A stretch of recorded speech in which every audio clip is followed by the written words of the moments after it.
जी, बिस्मिल्लाहिर्रहमानिर्रहीम। मैं हूँ मोहम्मद अमीन और सेकंड ईयर के मुतालिया पाकिस्तान के लेक्चर के साथ आज हम चैप्टर नंबर 4 का आगाज़ करने जा रहे हैं और जिसका उन्वान है पाकिस्तान को इस्लामी जमहूरिया बनाने के इक़दामात। तो जैसा कि बच्चों आपको पता है कि मुतालिया पाकिस्तान में भी स्मार्ट सिलेबस के मुताबिक जो है काम करवाया जा रहा है। तो इसमें जो पहला हमारा आज का टॉपिक है वो है करारदाद मकासद। तो सबसे पहले एक पस मंज़र है इस चैप्टर का, चूँकि हम पीछे ये सारी चीज़ें पढ़ते आ रहे हैं बड़ी तरतीब के साथ। चैप्टर नंबर 1 के अंदर जो है वो हमने पढ़ा नज़रिया पाकिस्तान के हवाले से, दूसरे में हमने इस्लामी जमहूरिया पाकिस्तान की इब्तदाई मुश्किलात के बारे में पढ़ा, तीसरे चैप्टर में हमने पढ़ा इस्लामी जमहूरिया पाकिस्तान का जोग्राफिया, और चौथे चैप्टर में हम पढ़ने जा रहे हैं पाकिस्तान को इस्लामी जमहूरिया बनाने के इक़दामात। यकीनन इस चैप्टर के अंदर जो है वो आईन पाकिस्तान के बारे में भी बात होगी और उसकी बुनियाद जो है, जो इसको आज हमारा जो टॉपिक है वो है करारदाद मकासद। ठीक है, तो जनाब करारदाद मकासद कहते किसको हैं, इसका पस मंज़र क्या है, तो इसके ऊपर जो है वो हम थोड़ा सा जो है वो बात करते हैं। पहले असल में जनूबी एशिया के जो मुसलमान जो एक तवील जदोजहद के नतीजे में पाकिस्तान जो था वो 14 अगस्त 1947 को एक नया इस्लामी मुल्क की हैसियत से जो है वो इस दुनिया के नक्शे पर उभरा था। तो तारीख बल्कि तहरीक पाकिस्तान दो कौमी नज़रिए की महरूम मिन्नत थी, जैसा कि चैप्टर नंबर 1 में बात हुई थी। तो दो कौमी नज़रिया नज़रिया इस्लाम की बुनियाद है असल में। और आपको मैंने बताया था कि दो कौमी नज़रिया इज़ इक्वल टू इस्लामी नज़रिया हयात। ठीक है, इस्लाम का जो नज़रिया है उसके बराबर है दो कौमी नज़रिया। तो लिहाजा नज़रिया इस्लाम और पाकिस्तान का आपस में चोली दामन का साथ है। क़याम पाकिस्तान के बाद असल ज़रूरत हमें इस बात की थी कि पाकिस्तान को इस्लामी जमहूरिया बनाया जाए। तो इसी ज़म्न में 19 मार्च 1949 में, अंडरलाइन करना है आपने, मार्च 1949 में पाकिस्तान की पहली दस्तूर असम्बली ने पहला कदम उठाया। अंडरलाइन कीजिएगा, असल में उसी को दस्तूर पाकिस्तान उसको करारदाद पाकिस्तान भी कहा जाता है। ये थे जी बिलावल साहब, चेक करने आए थे कि आवाज़ आ रही है कि नहीं आ रही। तो जिसका मकसद मुल्की आइन की बुनियादी असूलों की वजाहत करना था। तो करारदाद मकासद के बाद पाकिस्तान को इस्लामी जमहूरिया बनाने के लिए बाद में आने वाले जो मुख्तलिफ हुकूमतें थीं उन्होंने मुख्तलिफ इकदामात किए। और ज़ाइल में यानी कि आगे चैप्टर जैसे जैसे हम टॉपिक पढ़ेंगे तो उसमें असल में बात ही ये हो रही है। ठीक है, तो मिसाल के तौर पर हमारा आज का जो टॉपिक है वो है करारदाद मकासद। तो पाकिस्तान के जो पहले वज़ीर आज़म थे, अंडरलाइन आपको एमसीक्यूज़ भी और वैसे भी पता होना चाहिए, खान लियाकत अली खान, उन्होंने एक पहली दस्तूर साज असम्बली में करारदाद मकासद जो है वो पेश की थी, जो कि 12 मार्च 1949 को मंजूर हुई थी। अंडरलाइन कीजिएगा, एमसीक्यूज़ की शक्ल में भी आ सकता है। उसकी मंजूरी से पाकिस्तान को इस्लामी जमहूरिया बनाने के लिए एक रास्ता मुतय्यन हुआ, एक लाहे अमल मिला। चूँकि नई नई रियासत और हमारे पास आपने इब्तदाई मुश्किलात भी पढ़ी बेटा पिछले चैप्टर में, हमारे पास ये भी एक मुश्किल था कि हमारे पास कवानीन नहीं थे, लाहे अमल नहीं था, हम मुल्क को कैसे चलाएं, किस रास्ते पर मुतय्यन करें। हमारे पास जो है वो करारदाद मकासद जब यानी कि मकसद क्या है हमारे मुल्क का, तो वो मकसद आपने चैप्टर नंबर 1 में पढ़ लिया था, इस्लामी नज़रिया हयात के मुताबिक जो है इस मुल्क को जो है चलाना। इसमें मैंने आप लोगों से बात की थी कि ये अब आपने ख़ुद देखना है कि हमने जिस मकासद के तहत जो है ये मुल्क हासिल किया था, हम उसमें जो है वो कितना जो है वो पूरा हो चुके हैं। तो बहरहाल आपने देखा कि उसके अंदर जो है वो चैप्टर के अंदर भी जो है इब्तदाई मुश्किलात का जिक्र है। मैं समझता हूँ कि ये भी एक इब्तदाई मुश्किलात में से एक मुश्किल थी कि हमारे पास कवानीन नहीं थे, हमारे पास अंग्रेज़ के बने हुए वही कवानीन थे।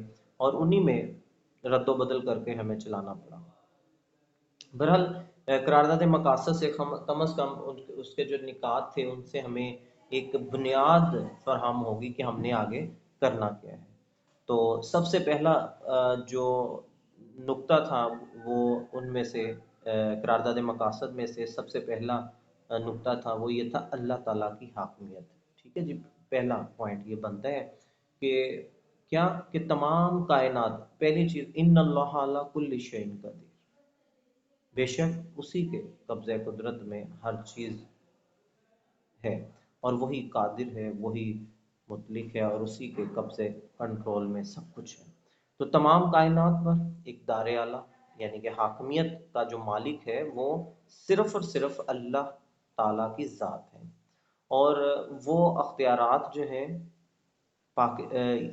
جو اس ملک کو چلانے کے پاکستان کے مسلمانوں کو تفویض کرتا ہے، جو اسے مقدس امانت کے طور پر اس اللہ کے مقرر کردہ حدود کے مطابق، حدود کون سی ہیں؟ جو قرآن و سنت کے اندر جو ہے وہ واضح کر دی گئی ہیں۔ تو یہ ہم کہہ سکتے ہیں کہ قرارداد اقدار اعلیٰ کا مالک کون ہے؟ اللہ تعالیٰ۔ ٹھیک ہے، تو اسلامی اصولوں کی پابندی، دوسرا ہمارا آج کا پوائنٹ اسلامی اصولوں کی پابندی، کہ ریاست اپنے اختیارات کا استعمال جو ہے وہ عوام کے منتخب نمائندوں کے ذریعے کرے گی۔ ریاست معاشرے سے ملک کو ہی اصل میں ریاست کہا جا رہا ہے۔ ریاست کے اندر جو ہے سارا سسٹم ہے۔ ٹھیک ہے جی، ریاست ہوگی تو اس کے اندر جو ہے وہ عوامی نمائندے بھی ہوں گے، حکومت بھی بنے گی، مقننہ بھی بنے گی، انتظامیہ بھی ہوگی، تو مین ایلیمنٹ جو ہے وہ ریاست ہے۔ اس میں جمہوریت، آزادی، مساوات، رواداری، وہی نظریہ پاکستان کے جو جتنے بھی اصول ہیں وہ سارے کے سارے نافذ ہوں گے۔ تو اسلامی اصولوں کی پابندی کی جائے گی، یعنی کہ ایسی ریاست جس کے اندر جو ہے وہ اسلامی قوانین و اصول کی پابندی کی جائے گی۔ نمبر 3 پہ اگر ہم بات کرتے ہیں تو وہ ہے اسلامی طرز حیات۔ جو قرارداد مقاصد میں تیسرا نقطہ رکھا گیا وہ ہے اسلامی طرز حیات، یعنی اسلامی طور طریقے کے مطابق جو ہے وہ زندگی کو بسر کرنا۔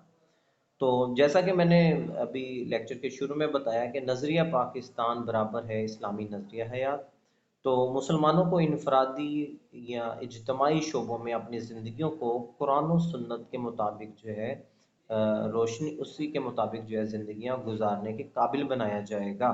یہ ایک قرارداد کے اندر جو ہے وہ نکات جو ہے وہ لکھے جا رہے تھے، جو کہ مارچ 1949 کو منظور ہوئی تھی۔ تو چوتھے پوائنٹ کو اگر ہم دیکھتے ہیں تو جناب اقلیتوں کے حقوق، یعنی کہ غیر مسلم اقلیتوں کو اپنے مذہب اور عقائد پر عمل کرنے اور اپنی ثقافت اور روایات کو ترقی دینے کی مکمل آزادی ہوگی۔ اسی طرح اقلیت اور دیگر پسماندہ جو طبقوں کی جائز حقوق کی حفاظت کا ذمہ بھی کیا جائے گا۔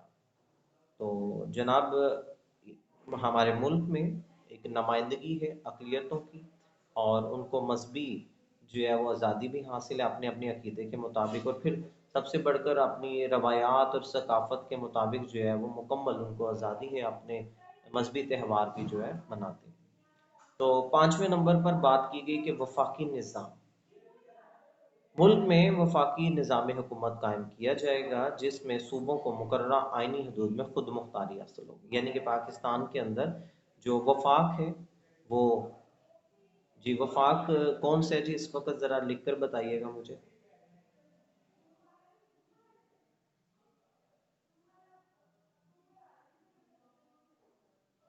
یعنی کہ ہمارے ملک میں وفاقی حکومت کہاں پہ بیٹھتی ہے یہ بتائیں گے۔ دوسرے لفظوں میں کیپٹل کون سا ہے، پاکستان کا کیپٹل کون سا ہے، ٹائپ کیجئے گا۔ ویری گڈ، زبردست، وجاہت نے ہمیں بتا دیا جی، سب سے پہلے آنسر آ گیا، چلیں بس ٹھیک ہو گیا۔ اچھا اسی طرح گڈ، اور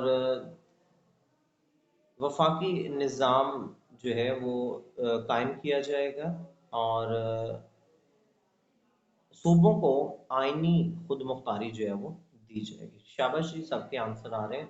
अब ये देखें कि एक होता है, मैं आपको थोड़ा सा इस चीज़ को समझाने की कोशिश करता हूँ दौरे हाजिर के अंदर। देखें, सूबाई हुकूमतें और फिर हम जो एजुकेशन सिस्टम के साथ अटैच हैं, तो हम कहते हैं कि जी सूबाई वज़ीर तालीम, ठीक है। सूबा सिंध है, सूबा बलूचिस्तान है, सूबा खैबर पख्तूनख्वा है, पंजाब है, हर एक के जो वज़ीर तालीम है वो अलग हैं। फिर वफाकी वज़ीर तालीम जो है वो अलग है, जो कि एट द एंड ऐलान करते हैं और स्कूल जो है वो तलीमी इदारे जो हैं वो बंद हो जाते हैं।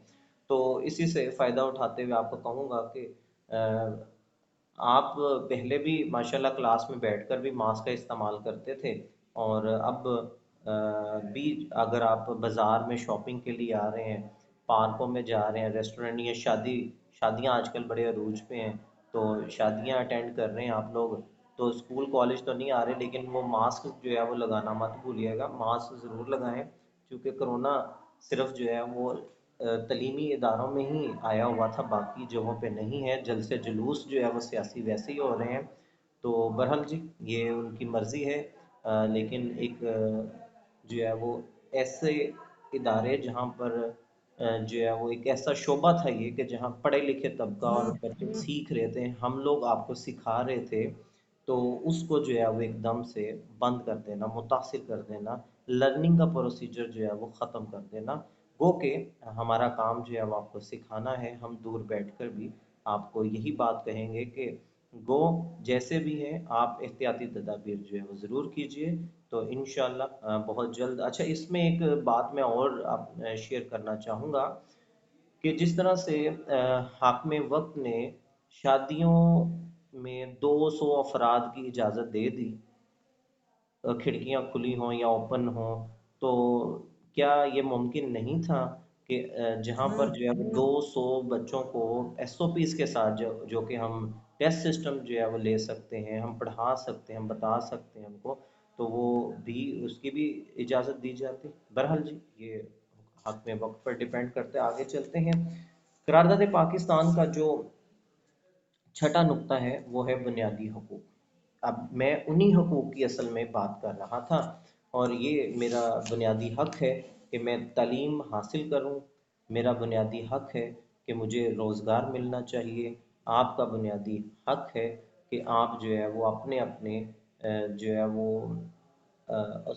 जो कवानीन के मुताबिक जो खाना पीना अच्छा, मिलावट से पाक, मेडिसिन्स जो है वो उसमें मिलावट ना हो, हमें अच्छा रोज़गार मिल सके, हमें अच्छी तालीम मिल सके, ये बुनियादी हकूक़ हैं आवाम के। और ये आज़ाद जो ख़यालात का इजहार करना है, ये बुनियादी हकूक़ हैं। इसी तरह आप देखें कि आवाम को तमाम बुनियादी हकूक़ हासिल होंगे, ये करारदाद मकासद में लिखा गया। मज़ीद बरा फ़िक्र व इजहार, यानी कि सोच व फ़िक्र, जो बात मैं आप लोगों से अपने थिंक और फ़िक्र की कर रहा हूँ, और अक़ीदे और इबादात के अलावा तंजीम साजी में भी आज़ादी हो गई, यानी कि टका के आप सियासी पार्टियां जो है वो बनाएं। तो वही सूरत हाल है। उतनी सूबाई और कौमी असम्बली की नशिस्तें नहीं हैं जितनी सियासी पार्टियां हमारे मुल्क में मौजूद हैं। तो गो कि उनको खुली आज़ादी है, और हाकिम वक्त भी सियासत और जलसे जुलूस कर सकते हैं, और जो दूसरी पार्टीज़ हैं जो उनके एंटीज़ हैं वो भी कर सकते हैं। नहीं तो नहीं, हम जो है वो तलीमी इदारे जो है वो नहीं खोल सकते। तो बहरहाल आज़ाद अदलिया भी मौजूद है, और अगला पॉइंट जो है वो करारदाद मकासद में यही है कि अदलिया इस पे क्या एक्शन लेती है। एक अच्छा इकदाम अदलिया ने जो है वो लाहौर हाई कोर्ट का ये फैसला, कि जिसके अंदर जो है वो एंट्री टेस्ट जो कंडक्ट हुआ कल, मेडिकल का बहुत अरसे से पेंडिंग था, तो उसकी इजाज़त दी गई।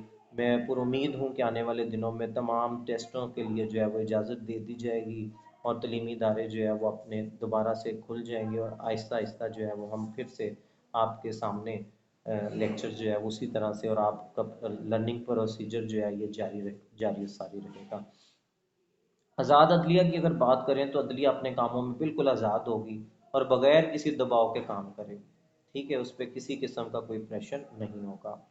तो जनाबे वाला, ये चंद पॉइंट्स थे قرارداد مقاصد کے اندر جو باتیں بیس بنا کر آگے پھر ہم فردر آگے آنے والے لیکچرز میں پڑھیں گے کہ کیسے جو ہے وہ باقی آئین جو ہے وہ بنایا گیا۔ ہم چلتے چلتے بات کریں گے قرارداد مقاصد کی اہمیت کیا تھی، اور 3 مقاصد تھے جی، آپ نے انڈر لائن بھی کریں اور نوٹ کریں، شارٹ آنسر کویشچن میں بھی پوچھا جا سکتا ہے۔ قرارداد مقاصد کا منظور ہونا آزادی کے بعد پہلا بڑا قدم تھا جس کو پہلی دستور ساز اسمبلی نے انجام دیا تھا۔ اس کی منظوری سے جنوبی ایشیا کے مسلمانوں کو قیام پاکستان کا مقصد حاصل ہو گیا تھا۔ نمبر 2، قرارداد مقاصد کو پاکستان کی دستور سازی کی تاریخ میں میگنا کارٹا کی حیثیت حاصل ہو گئی۔